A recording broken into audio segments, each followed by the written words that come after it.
অনুরাগের ছিপে বেঁধে বসে দাও টান, তবে তোমার মৎস্য ধরার হবে অবসান। রানী বলে মৎস্য ধরার যদি থাকে মতি, আগে তোমায় শিখতে হবে পরকীয়া রতি। একটা গাছে যখন বেল পেকেছে, হলুদ হয়ে গেছে, তো আকাশপথে যাচ্ছিল একটা কাক উড়ে। কাকটা দেখছে গাছে একটা সুন্দর বেল পেকেছে, যায় গিয়ে যখন বেলের উপর ঠোক দিয়েছে, বাবা বেলের উপরটা কেমন শক্ত না, 3-4 বার ঠোক দিয়েছে, শক্ত, ঠোঁটে ব্যথা লেগেছে। তো কাকটা উড়ে চলে যাচ্ছে। আর একটা কাক বলছে, কিরে ভাই তুই গিয়েছিলি, তার ফলটা সেবা করলি না কেন? তখন এই কাকটা বলছে, ধুর ও শুধু রং চড়েছে, ও পাকিনি, ও ভালো না, ও পাকিনি, মানে ও ভাঙতে পারিনি বলে ওর কাছে ভালো না। কিন্তু যে তার বেলের তত্ত্ব জানে, সে বেলটাকে পেড়ে ভেঙে ভিতরের শ্বাসটায় আস্বাদন করে, সেটাই ভালো বুঝতে পারবে। কিন্তু যারা বুঝতে পারবে না, তত্ত্বের ঘরে যারা প্রবেশ করেনি, তাদের কাছে কি হবে জানেন? ওই পাকা বেলের মতো উপরে শক্ত। আরেকটু কেমন ভালো করে বুঝিয়ে দি বাবা। যেমন এক ভদ্রলোক যাচ্ছে রাস্তা দিয়ে, হঠাৎ দেখছে আর একটা লোক ওই লোকের পেটের ভিতরে ছুরি ঢুকিয়ে দিয়েছে। ছুরি যখন ঢোকানো হয়, সাধারণত খুন করা হয়। হাই রে, ওখানে ডাকাত পড়েছে, মানুষটিকে খুন করলো, তার বড় একটা লাঠি নিয়েছে ডাকাতকে মারবার জন্য। লাঠি নিয়ে যে না ডাকাতের মাথায় মারতে গেল, দেখছে ডাকাত নয়, ডাক্তার, জীবন নাশক নয়, জীবন রক্ষক, হত্যাকারী নয়, অপারেশনকারী। ডাক্তারের দূরে তার দাঁড়িয়ে থাকলে দূর থেকে যেমন ডাক্তারকে ডাকাত মনে হয়, কাছে আসলে তখন ডাকাতকে ডাক্তার মনে হয়, ঠিক তেমনি এই কৃষ্ণ লীলা ছাড়া যারা বাহিরে দাঁড়িয়ে আছে, তারা দূর থেকে দেখবে ডাকাতের লীলা হচ্ছে। আর যারা গুরুর কৃপার নিকটে আসতে পেরেছে, তারা দেখবে অমৃত মাখানো কৃষ্ণ লীলা আস্বাদন হচ্ছে। তাহলে কীর্তনটা একটা তত্ত্ব, একটা তথ্য। রায়ধনী কুঞ্জ সাজিয়েছিল, এটা বাহিরে জগতের কুঞ্জ, এই যে কুঞ্জ। আর তত্ত্বদর্শী বললেন আর একটা কুঞ্জ আছে, কোথায়? যাহা আছে বিশ্ব ব্রহ্মাণ্ডে, তাহা আছে তোমার দেহ ভান। এই দেহটা হচ্ছে কুঞ্জ। এই দেহ কুঞ্জটিকে যদি পরে একবার সাজাও, এই দেহ কুঞ্জ একবার সাজাও, কি করে সাজাবে? গুরুদেবের চরণকে আশ্রয় করে, গুরু প্রদত্ত কাম গায়ত্রী বীজ মন্ত্র গ্রহণ করে, যদি হৃদয় ক্ষেত্রটিকে পবিত্রতায় পরিপূর্ণ করে, কৃষ্ণ বিরহ অনুতাপের তাপের সহযোগে এই হৃদয় ক্ষেত্রটা পবিত্রতায় পরিপূর্ণ করে যদি দেহকুঞ্জটি একবার সাজাতে পারো, এই কুঞ্জে আসবে তোমার ভক্তের ভগবান। প্রতি প্রত্যেকে এই দেহকুঞ্জে ভগবান বিরাজ করছে। যাদের গুরু কৃপা হয়েছে তারা জানতে পেরেছে, যাদের গুরু কৃপা করলে এক ফোঁটা শক্তিবিন্দু, শক্তিবিন্দু হচ্ছে কৃষ্ণধন, যিনি সবার উপরে সিংহাসনে বসে আছে। এই কৃষ্ণধন যদি এখান থেকে নেমে চলে যায়, তখন অল্প দিনেই চোখে ভালো দেখতে পাবেন না, কানে ভালো শুনতে পাবেন না, হাত পা অসাড় হয়ে যাবে। শক্তি যদি না থাকে, দেহ কি চলবে বাবা? যেমন একটা বৃক্ষ, বিশাল বড় একটা বৃক্ষ, বৃক্ষে ডাল ভাঙবেন, পাতা ছেড়বেন, বৃক্ষ মরবে না। কিন্তু নিচ থেকে যদি মূলের শিকড়টা আপনি কেটে দেন, বৃক্ষ আস্তে আস্তে শুকিয়ে যাবে। তত্ত্বদর্শী বলেন দেহটা বৃক্ষ, এই দেহ বৃক্ষের চোখ, মুখ, হাত, কান এক একটা প্রজা বা ডালপালা। আপনি একটা হাত না থাকলে আপনি বাঁচবেন, একটা চোখ না থাকলে বাঁচবেন, একটা পা না থাকলে বাঁচবেন। কিন্তু বিন্দুরূপী কৃষ্ণধন শক্তি যদি না থাকে, তখন 40 বছর বয়সে মনে হবে 80 বছর বয়স হয়ে গেছে। আর 80 বছর বয়সে কৃষ্ণধন যদি ধরে রাখতে পারেন, তখন মনে হবে 40 বছর বয়স হবে ভক্তি। সেটি কেমন? যেমন আরেকটু ভালো করে বুঝিয়ে দিই বাবা। এই 3 বন্ধু, আলাল, দুলাল, আরেকটাকে নেপাল, এই 3 বন্ধু বাজারে গিয়ে 3টে টর্চ লাইট কিনেছে বাবা। 3টে টর্চ লাইট, একই দাম দিয়ে, একই কোম্পানির 3টে লাইট কিনেছে, একই দোকান থেকে, একই দিনে কিনে 3 বন্ধু বাড়ি চলে গেছে। 1 মাস পরে 3 বন্ধু দেখা হয়েছে 3 রাস্তার মোড়ে। প্রথম বন্ধু দ্বিতীয় বন্ধুকে বলছো, বন্ধু তোর লাইটটা কেমন জ্বলছে রে বন্ধু?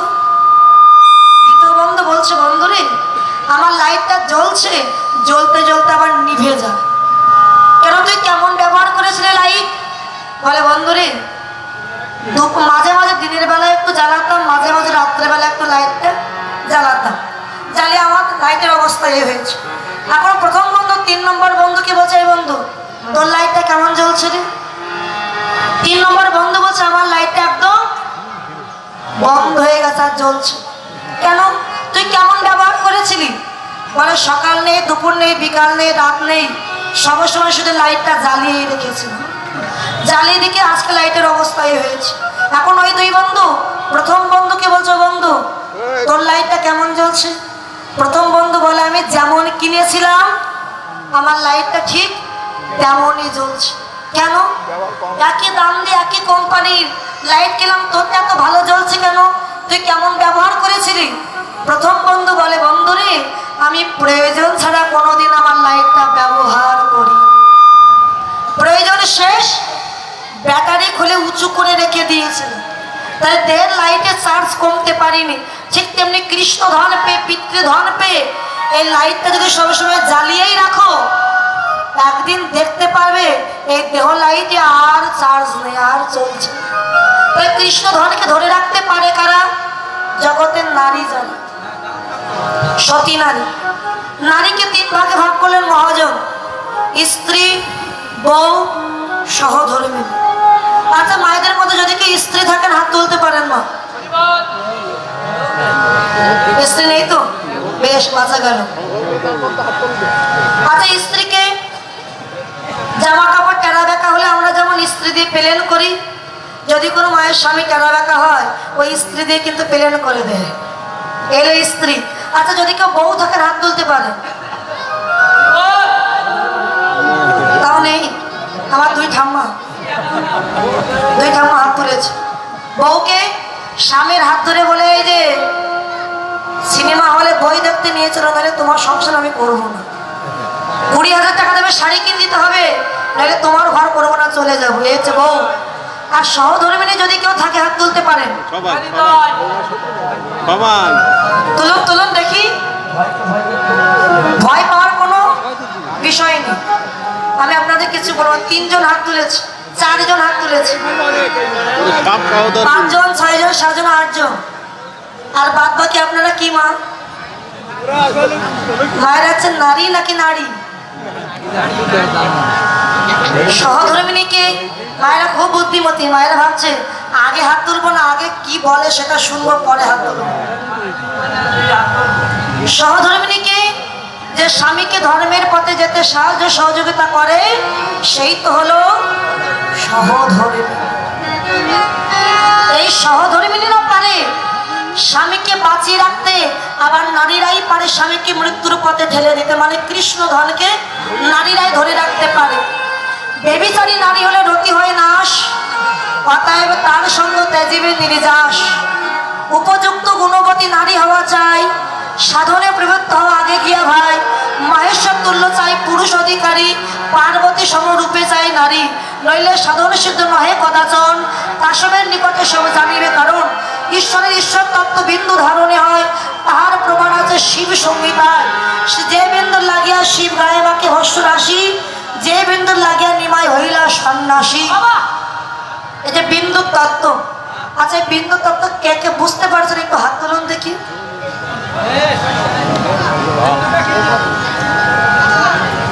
এই জন্য তত্ত্ব সব জায়গায় বলতেন।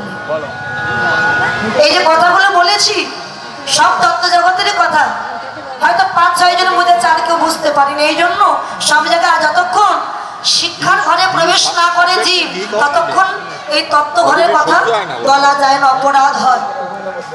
দেখুন মা, প্রেম পুকুরে মাছ ধরিতে অনেক কিছু লাগে। আত্মশুদ্ধি গুরু মন্ত্র 4 ফেলে দাও আগে। গুরুর আগে ছিপে বেঁধে আসক্তির সুতে, মহাভাবের বর্ষি ফেলো লালসাপ্ত টোপে। অনুরাগের ছিপে বেঁধে বসে দাও টান, তবে তোমার মৎস্য ধরার হবে অবসান। রানী বলে মৎস্য ধরার যদি থাকে মতি, আগে তোমায় শিখতে হবে পরকিয়া রতি। প্রেম পুকুরটা কোথায়? এই যে দেখুন, নাভির নিম্ন ভাগে আছে প্রেম সরোবর, অষ্টদল পদ্ম হয় তাহার ভিতর। আদ্যাশক্তি মহামায়া কুলকুণ্ডলিনী, নিদ্রিত আছেন মা তাহাতে আপনি। কুলকুণ্ডলিনী শব্দের অর্থ কি? কুল শব্দে গোপন, কুণ্ড শব্দে গহ্বর, লিনি শব্দে বাস করা, যে বস্তু অত্যন্ত গোপনীয়, যার সন্ধান কেউ পায় না, যে বস্তু গোপনীয় স্থানে থাকে, যার সন্ধান পায় কারা? দীক্ষার ঘরে ছেড়ে যারা শিক্ষার ঘরে প্রবেশ করেছে, যারা তত্ত্বদর্শী গুরুদেবের চরণ ধরেছে, তারাই জানে। যেমন জাগতিক জগতে পুকুরে মাছ ধরতে গেলে যেমন বড়শির দরকার, তোমার বড়শিতে কি কি লাগে গো মাছ ধরতে গেলে? টোপ দিতে হবে, পাতলা লাগে, লাগে তো। এই প্রেম পুকুরে মাছ ধরতে গেলে অনেক কিছু লাগে। আত্মশুদ্ধি, গুরুদেবের চরণ আশ্রয় করে এই দেহটা শুদ্ধ করে নাও। আত্মশুদ্ধি, গুরু মন্ত্র, গুরুদেব যে মন্ত্রটা দিয়েছে ওই গুরু মন্ত্র চার বানিয়ে চার ফেলে দাও আগে। চার ফেলে দিলে কি হবে? বাবা জাগতিক জগতে যেমন পুকুরে নামতে গেলে একটা ধরা আছে না, ধরা আছে, বাঁশ দিয়ে ধরা বানা। আর এই প্রেম পুকুরে নামতে গেলে দুইটা ধরা আছে, একটা ধরা নয়, দুইটা ধরা। এই ধরা দুইটা কি? মেয়ে ছেলে মানুষ অত ভেঙে বলা যায় না। যারা শিক্ষা নিয়েছেন তারা তত্ত্বদর্শী গুরুদেবের চরণ আশ্রয় করে বলবেন, গুরুদেব এই প্রেম পুকুরে নামতে গেলে দুইটা ধরা আছে, ধরা দুইটি কি জানবেন? গুরুদেব বলে দেবে। তাই প্রেম পুকুরে নামতে গেলে ঠিক ওই দুটি ধরা দিয়ে অবলম্বন করে নামো। গুরুর আগে ছিপে বেঁধে আসক্তির সুতে মহাভাবের বর্ষি বলো। মহাভাবটা কি? প্রেমের সর্বোচ্চতম দশার নাম ভাব, আর ভাবের সর্বোচ্চতম দশার নাম মহাভাব, আর মহাভাবের সর্বোচ্চতম দশার নাম মহারূঢ় ভাব। এই মহাভাবের বর্ষি বলো লালসক্ত টোপে একনিষ্ঠ পাতনা পানে থাকো নিরিদ্ধি, লক্ষ্যটা স্থির রাখো। যেমন তৃতীয় পাণ্ডব গান্ডীবধারী অর্জুন নিজে জলপূর্ণ পাত্রের দিকে লক্ষ্য করে উপরে সূক্ষ্ম সুতিকার দ্বারা যে মৎস্য ঝোলানো ছিল ওই মৎস্যের চক্ষুটা বিদ্ধ করেছিল না বাবা? তাকিয়েছিল নিচে, কিন্তু লক্ষ্যটা হয়েছিল ঊর্ধ্বগামী। মাছের চোখটা বিদ্ধ করেছিল, কারণ লক্ষ্য ছিল মাছের চোখ, অন্য কিছু নয়। এই লক্ষ্যটা ঠিক রাখো, ওখানে নামতে যদি লক্ষ্যভ্রষ্ট হয়ে যাও।